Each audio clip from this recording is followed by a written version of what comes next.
नमस्कार साथियों। आज हम बात करेंगे कि देश में आस्था के केंद्र बने केदारनाथ। केदारनाथ भोले बाबा का स्थान है, केदार बाबा का स्थान है और लोगों की आस्था है, करोड़ों लोगों की वहां पर आस्था है। अभी हम कुछ दिन पहले देखते हैं कि नरेंद्र मोदी जी भी वहां जाते हैं, अंदर पूजा पाठ करते हैं। उनके वीडियो, मंदिर के अंदर कोई नहीं जाता पुजारी के साथ, सिर्फ कैमरामैन को इजाजत रहती है मोदी जी के साथ जाने की। तो कैमरामैन उनके एक एक पल की फोटो शेयर करता है। वो गुफा में बैठते हैं, पूजा पाठ करते हैं, ड्रीम सिटी के बताते हैं कि मेरा ड्रीम है ये बनाना वो बनाना। उस केदार बाबा, उस आस्था के केंद्र में वहां के पुजारी संतोष त्रिपाठी जी द्वारा आरोप लगाया गया है कि वहां से 125 किलो सोने की चोरी कर ली गई है और उस सोने की जगह पर पीतल लगा दिया गया है। सोने से बदलकर पीतल लगाने का खेल ये वहां के प्रशासन, वहां के पुजारियों की बिना उसके नहीं हो सकता है जानकारी में, क्योंकि 125 किलो एक बहुत बड़ा आंकड़ा होता है। और वहां से मंदिर से निकालना, इतने भक्तों के आने के बाद वहां से निकालना, तो ये काम बिना प्रशासन, बिना वहां के लोकल नेतागिरी इन्वॉल्व हुए और बिना पुजारियों के हो ही नहीं सकता ये सब काम, क्योंकि हाईली सिक्योर जगह है केदारनाथ। अब हम बात करते हैं कि आस्था के नाम पर इस देश में ऐसा क्या है कि आस्था का चश्मा पहनाकर हर जगह लूट हो रही है। आस्था के नाम पर कितनी भी बड़ी लूट कर दो, उसको पूरी की पूरी आजादी, उसको पूरी की पूरी छूट दे रखी है। अभी कुछ दिन पहले साउथ में जो गेट खोल रहे थे मंदिर के, उस मंदिर के अंदर भी जब खजाना मिला और हाईली सिक्योरिटी के अंदर खजाना रखा हुआ, मिलिट्री तक लगाई गई, उसके बाद भी वहां से चोरी हो गया। लाखों करोड़ों रुपए वहां से हीरे जवाहरात ये सब चोरी हो गए वहां से।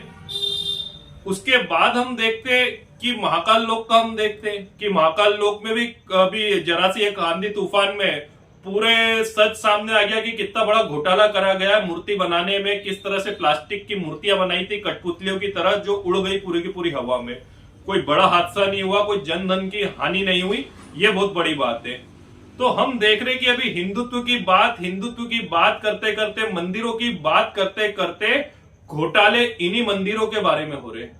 इन्हीं मंदिरों को किन लोगों ने लूटने का जरिया बना रखा है? कौन है जो देश के आम जनता की भावनाओं के साथ खेल रहा है? आस्था की बातें करते, मैं तो यहां तक बोलना चाहूंगा, बड़े बड़े कथावाचक, बड़े बड़े बाबा इस देश के, धीरेन्द्र शास्त्री जैसे, प्रदीप मिश्रा जी जैसे, और भी बड़े बड़े जो संत है, रामदेव बाबा हो गए, श्री श्री रवि 1008 हो गए, सदगुरु हो गए, हजारों संत भरे पड़े हैं। हजारों संत अपने मंचों से हिंदुत्व की बातें करते हैं, मंदिर की बातें करते हैं, भगवान की बड़ी बड़ी बातें करते हैं।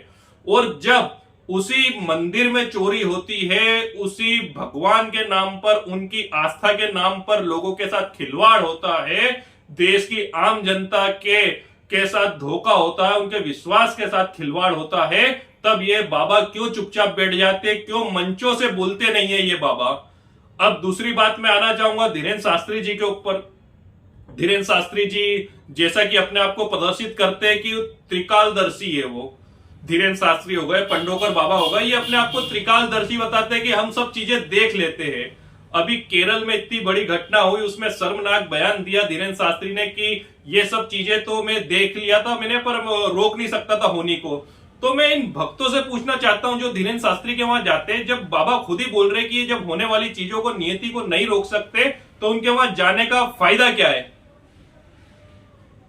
और धीरेन्द्र शास्त्री जब इतने बड़े त्रिकालदर्शी है, चलो होने वाली घटनाओं को नहीं रोक सकते, तो कम से कम तुमने पुलवामा जैसी घटनाओं के अपराधियों के नाम नहीं बताया कि किसकी गलती थी। वो छोड़ो, यहाँ पर जो धर्म और आस्था के नाम पर जिस हिंदुत्व की बात आप लोग करते हो, धीरेन्द्र शास्त्री जिसे कहूंगा, जिस हिंदुत्व, हिंदू राष्ट्र और जिस आस्था और जिस भगवानों की बातें करते हो इस बड़े बड़े मंचों से कम उनके नाम पे जो लूट हो रही है, तो उनके नाम का पर्चा तो निकाल दो, क्लियर कर दो वहां से पर्चा निकाल के बागेश्वर धाम से कि केदार बाबा के वहां किसने आस्था के साथ खिलवाड़ करी है, किसने ये चोरी करी है, कौन कौन इस घोटाले में सम्मिलित था। तो हम मानेंगे कि हाँ, धीरेन्द्र शास्त्री बिल्कुल धर्म और आस्था की बातें करते हैं। अभी तो मुझे ऐसा लग रहा है कि सारे बाबा ऐसा होता है, चोर चोर मोसेरे भाई हो जाते हैं। जब धर्म और आस्था के नाम पे घोटाले होते हैं, तब आगे आगे मांग क्यों नहीं करते?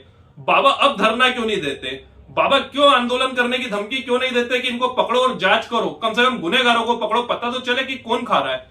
आस्था के नाम पर पैसा कौन खा रहा है? तो इन सब के ये असली चेहरे ये है कि चोर चोर मोसेरे भाई वाली एक कहावत बहुत पुरानी है, वो सार्थक होती हुई मुझे यहां पर दिखती है। क्योंकि जब भी धर्म और आस्था के नाम पे लूटा जाता है तो कोई किसी की पोल खोलने को तैयार नहीं है, कोई बोलने को तैयार नहीं है, ना कोई बाबा बोलने को तैयार है, ना कोई नेता बोलने को तैयार है, ना कोई महामंडलेश्वर बोलने को तैयार है, ना कोई धर्म संप्रदाय पंथ के लोग बोलने को तैयार है। सिर्फ हिंदू मुस्लिम करना हो तब ये बाबाओं के मंचों से बड़ी बड़ी बातें करते हैं। मीडिया कर्मी कैमरा आगे लगा लगा के इन बाबाओं से पूछते हैं, आम जनता से पूछते हैं। जब आस्था की बात होती है तो नेशनल न्यूज़ों में ये चीजें गायब कहां हो जाती है? नेशनल न्यूज में ये सब चीजें गायब हो जाती है। जब खुद प्रधानमंत्री जाते हैं उस केदार बाबा के वहां गुफा में बैठते हैं, पूजा पाठ करते हैं और आस्था का वो बताते हैं, तो प्रधानमंत्री जी कहां गायब हो जाते हैं इन सब मुद्दों में? क्यों आगे आके बोलते नहीं है कि बहुत हो गई लूट, अब इन लोगों को हम जेल के अंदर डालेंगे जिनने आस्था के नाम पे लूट मचा रखी है? ऐसा लगता है कि सबके तार कहीं ना कहीं आपस में सब जुड़े हुए। धर्म आस्था के नाम पर लूट मची हुई है इस देश में, एक चश्मा पहना दिया है सबको। आम जनता, भोली भाली जनता को एक चश्मा पहना दिया और उसके नाम पे लूटा जा रहा है। कहीं वीआईपी वीवीआईपी के नाम पर पैसे लिए जा रहे हैं मंदिरों में जाने को, तो कहीं उनके नाम पे मंदिर बनाने के नाम पे जमीन खरीदी में घोटाला हो रहा है, कहीं जमीनों के नाम पे, मंदिर के नाम पे करोड़ रुपए की जमीनों पे कब्जा कर लिया जाता है, कहीं सड़क के बीच में मंदिर बना के कब्जा कर लिया जाता है। हर चीज मंदिर के नाम पे लूट हो रही है। पूछने वाला कोई नहीं है, जवाब देने वाला कोई नहीं है, बोलने वाला कोई नहीं है। अगर इस देश में कुछ हो रहा है तो हिंदू मुसलमान और धर्म के नाम पे आपस में लड़ा दिया जाता है। मैं आज इस देश की जनता से पूछना चाहता हूं, क्या ये सब आस्था के नाम पर लूट की दुकानें ऐसे ही चलती रहेगी?